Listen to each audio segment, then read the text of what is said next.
खानों में आप लोग का स्वागत है। आज मैं आप लोगों के लिए एक बहुत इंटरेस्टिंग रेसिपी लेकर आई हूँ और मुझे पूरी उम्मीद है कि आप लोगों को काफी पसंद आएगा। अगर आप लोगों को अच्छी लगे तो आप मुझे लाइक करें, सब्सक्राइब कीजिए और शेयर भी कीजिए और कमेंट्स में जरूर बताइए कि आप लोगों को मेरी रेसिपी कैसी लगी। आपके कमेंट्स मुझे मोटिवेट करते हैं ताकि मैं और भी अच्छी अच्छी रेसिपीज आप लोगों के लिए लेकर आऊँ। तो चलिए स्टार्ट करते हैं। तो आइए हम अपनी नॉन वेजिटेरियन बिहारी थाली बनाना स्टार्ट करते हैं। इसके लिए देखिए, इसमें हमने अरहर की दाल ली है जो कि 1 कप है और इसे आप कम से कम 2 या 3 पानी अच्छी तरह से धो लीजिए। तो देखिए, दाल को हमने अच्छी तरह से धो लिया। अब आइए इसे आप प्रेशर कुकर में डाल देते हैं और इस दाल को आपको बहुत पतला नहीं बनाना है। ये दाल थोड़ी गाढ़ी रहेगी तभी इसमें अच्छी लगती है। और इसके साथ अब आप डालिए थोड़ी सी सॉल्ट, स्वाद अनुसार आप सॉल्ट इसमें मिलाइए और थोड़ी सी ½ टीस्पून हल्दी पाउडर। और इसमें हम डालेंगे अब 1 गिलास पानी। और चलिए इसे हम कम से कम हाई फ्लेम पर 1 सीटी लगाने के बाद 2 सीटी और भी लो फ्लेम पर लगा लेंगे और इसकी प्रेशर को अपने आप निकलने दीजिएगा। तो चलिए हम अपनी दाल को अब चढ़ा देते हैं। तो चलिए तब तक हमारी दाल बन रही है, तब तक हम अपने आटे को गूंद लेते हैं। तो इसमें हमने 2 कप आटा लिया है और इसमें हम थोड़ा थोड़ा पानी डालेंगे और आटे को गूंद लेंगे। तो देखिए, हमने अपने आटे को गूंद लिया है और इसे अब हम ढककर कम से कम 15 से 20 मिनट के लिए रखने देंगे, तभी इसकी रोटियां बहुत ही अच्छी बनती है। तो चलिए हम अपने आटे को भी ढककर अब साइड में रख देते हैं। और इसमें देखिए, हमने एक बाउल में 2 कप चावल को धोकर हमने ले लिया है। आप जिस भी चावल का अपने घर में यूज करते हैं उस चावल को लीजिए और इसे हमने कम से कम 3-4 पानी अच्छी तरह से वॉश कर लिया और चावल को भी हमने धो के रख लिया। चलिए इसे भी हम साइड में रख देते हैं। तो चलिए तब तक हम अपने धनिया की चटनी भी बना लेते हैं क्योंकि इसके बिना तो खाना एकदम अधूरा है। चलिए इसमें हम धनिया की पत्तियां लेंगे और इसमें हमने ये तेल, हरी मिर्च ली है, थोड़े से टुकड़े हमने अदरक के लेंगे और एक टमाटर और इसमें हम डालेंगे स्वाद अनुसार नमक। और चलिए इसे ग्राइंड कर लेते हैं। तो लीजिए, हमारी चटनी भी बनकर रेडी है और इसमें हम थोड़ा सा सिर्फ डालेंगे कच्चा सरसों का तेल, तभी इस चटनी की टेस्ट बहुत ही अच्छी लगती है। सिर्फ आपको ½ टीस्पून डालना है और इसे अच्छी तरह से इसमें मिला लीजिए। तो चलिए हम अपने चिकन को चढ़ाते हैं। तो चलिए इसमें आज हमने चिकन लिया है, ये 700 ग्राम चिकन है। इसे हमने अच्छी तरह से धोकर वॉश करके रख लिया है। तो चलिए सबसे पहले हम पैन में डालेंगे सरसों का तेल। तो मैं इसमें कम से कम 4 चम्मच सरसों का तेल डाल रही हूँ। चिकन या मटन जो भी आप बनाइए नॉन वेज, सरसों के तेल में ही बहुत अच्छे बनते हैं। और इसमें अब हम डालेंगे, ये हमने लिया है 1 बड़ी इलायची, 2 छोटी इलायची हरी वाली और 1 दालचीनी की स्टिक, कुछ ब्लैक पेपर है, लौंग है, कुछ साजीरा है और 3 सूखी लाल मिर्च है, 2 तेजपत्ते हैं। इन सारी चीजों को इसमें डाल देंगे सूखे मसाले को। तो हमारे मसाले देखिए ये जल चुके हैं और इसमें अब हम डालेंगे, ये हमने 300 ग्राम प्याज लिया है। इसे चला लीजिए और प्याज को हमको हल्का सा रोस्ट करना है। ये हल्का सा रेडी हो जाएंगे तब हम इसमें अपने मसाले को मिला देंगे। तो अभी हम आधा नमक इसमें अभी डाल देंगे और आधी नमक हम मसाले के साथ डालेंगे। इससे प्याज हमारी बहुत ही अच्छी तरह से गल जाती है नमक की वजह से और पक हो जाती है और जल्दी जलती भी नहीं है। तो चलिए आपको ध्यान रखिएगा कि आधा नमक हमने इस वक्त डाला है। और इसमें एक हम खड़ा ये लहसुन भी डालेंगे और अब आप प्याज को थोड़ा सा और रेडिश कर लीजिए। अभी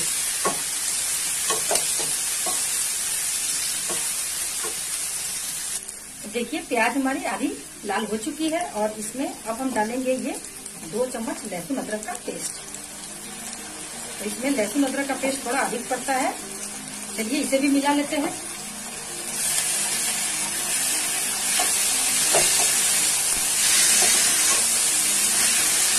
और इसे 1 मिनट तक हम अभी और भूनेंगे।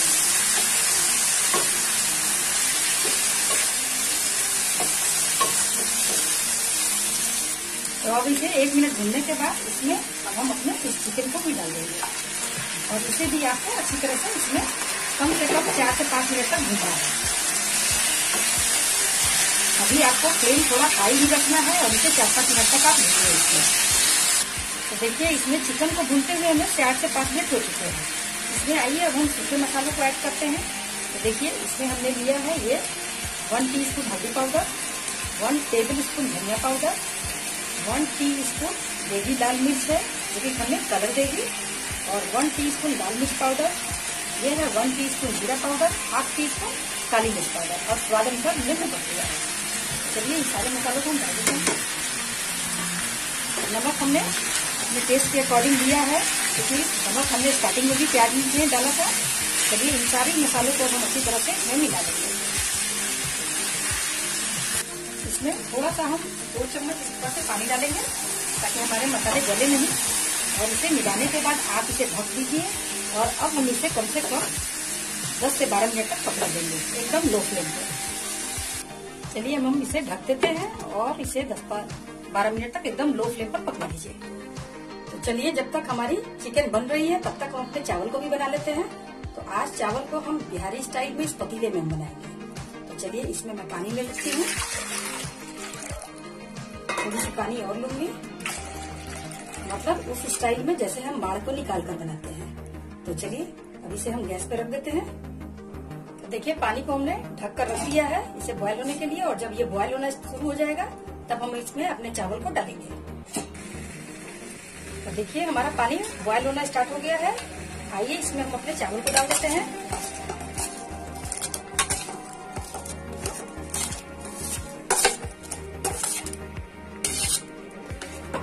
और इसे चला दीजिए एक बार और मीडियम फ्लेम पर इसे हम थोड़ी देर तक पकने देंगे। तो अगर आपको सुविधा हो तो आप कुकर में भी चावल को बना सकते हैं, और आपकी चावल जैसी भी है आप जिस स्टेज पर इसे उतारते हैं और बनाते हैं वैसे ही आप बनाइए। मैं थोड़ा सा इसे बिहारी स्टाइल में बना रही हूँ। तो चलिए अब हम इसे ढकेंगे नहीं और इसे मीडियम फ्लेम पर हम पकने देंगे। तो देखिए हमारी चावल अब खोल रही है। आप जिस भी स्टेज में आपकी जैसी भी चावल है उस स्टेज में आप इसे उतार सकते हैं। तो चलिए अब हम अपने चिकन को देखते हैं। तो कम से कम 12 मिनट हो चुके हैं और देखिए हमारी चिकन इसमें से ऑयल भी सेपरेट होना स्टार्ट हो गई है और इसमें सारे मसाले अच्छी तरह से मिल चुके हैं, प्याज भी काफी हद तक गल चुका है। तो इसे आप ऊपर नीचे एक बार करके मिला लीजिए। तो अब इसमें हम मिलाएंगे, ये हमने दिया है दही। इस समय भी आपका फ्लेम एकदम लो होना चाहिए और इसमें हम 3 टेबलस्पून दही यूज करेंगे। और फ्लेम इसलिए लो होना चाहिए क्योंकि अगर आप हाई फ्लेम पर दही को डाल देंगे तो इसमें दही फट सकती है, इसलिए इस समय आपको फ्लेम एकदम लो रखना है। और ये 1 टीस्पून हमने गरम मसाला दिया है, इसे भी हम डाल देंगे। और अब इन सारी चीजों को आप आपस में मिलाइए और फिर से इसे हम ढककर कम से कम 6-7 मिनट तक पका लेंगे। तो चलिए इसे हम ढक देते हैं फिर से। जब तक हमारी चिकन बन रही है तब तक हम अपनी रोटियों को बना लेते हैं। तो इस तरह से आप छोटी बड़ी जैसे भी रोटियां आप अपने घर में बनाते हैं बनाइए। चलिए हम इस तरह से अपनी रोटी को सेक लेते हैं। इसे आप पलट दीजिए। देखिए दोनों साइड से रोटियों को इस तरह से पलट कर या तो फिर आप आग में पका लीजिए या इस तरह से आप तवे पर भी इसे अच्छी तरह से हिला सकते हैं। इससे भी रोटियां बहुत ही अच्छी बनती है। देखिए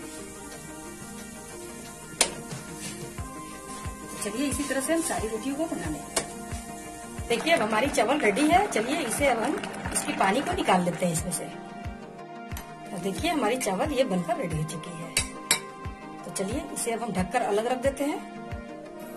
तो आइए हम अपने चिकन को देखते हैं। वाह देखिए हमारी चिकन कितनी मजेदार बनकर रेडी हो गई है। अब इसे आप चला लीजिए और हमारी चिकन अब लगभग पक चुकी है। इस तरह से आप एक चिकन को निकालकर या इसके स्किन को इस तरह से तोड़कर देख लीजिए। अगर ये बहुत ही आसानी से टूट जाता है तो इसका मतलब हमारा चिकन रेडी है। तो मैं इसमें इतना ही ग्रेवी रखूंगी क्योंकि मैंने इसमें अरहर की दाल भी बनाई है, उसके साथ हमें खाना है।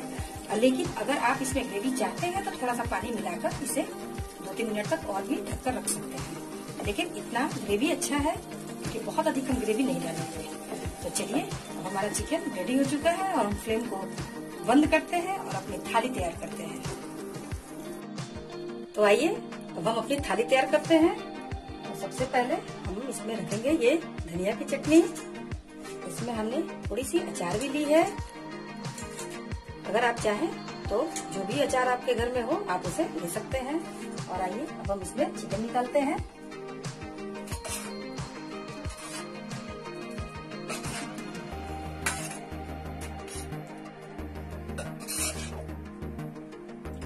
तो इस तरह से आप इसमें अपने चिकन को निकालिए। देखकर ये थाली देखकर ही मुंह में पानी आ जाएगा। और आइए अब इसमें हम अपने दाल को रखेंगे। तो इसमें हम डालते हैं अपने दाल को। तो आप इस तरह से गाढ़ा गाढ़ा अरहर की दाल को इसमें डालिए। ये बहुत ही इसकी कॉम्बिनेशन अच्छी लगती है। चावल, रोटी, सूखा ड्राई चिकन, अरहर की दाल, चटनी बहुत ही टेस्टी है। आइए इसमें अब हम अपने रोटी को रखते हैं और चावल को। तो आइए इसमें हम अपने चावल को भी पलट देते हैं। देखिए इस तरह से आप चावल को भी डालिए। तो चलिए, इसके साथ सैलेड भी हो गई। और ये लीजिए, हमारी बहुत ही टेस्टी और मजेदार बिहारी थाली बनकर रेडी है। इस थाली का आप आनंद लीजिए, अपने घर में जरूर ट्राई कीजिएगा। और कैसी लगी आपको हमारी थाली, तो इस ढंग से बनाइए और पहले टेस्ट कीजिए, फिर हमें कमेंट सेक्शन में जरूर बताइएगा कि आपको मेरी थाली कैसी लगी। और अगर अच्छी लगी तो जरूर बताइएगा कमेंट सेक्शन में कि कैसी लगी। और सबके साथ शेयर भी कीजिए और लाइक भी कीजिए। तो चलिए, फिर नेक्स्ट वीडियो में मिलूंगी मैं इससे भी अच्छी रेसिपीज लेकर। और जिन्होंने अभी तक मुझे सब्सक्राइब नहीं किया है तो प्लीज जल्दी से सब्सक्राइब कीजिए, ताकि इस तरह की मजेदार और भी रेसिपीज आपके नोटिफिकेशन पे सबसे पहले पहुंचे। Okay, take care and bye.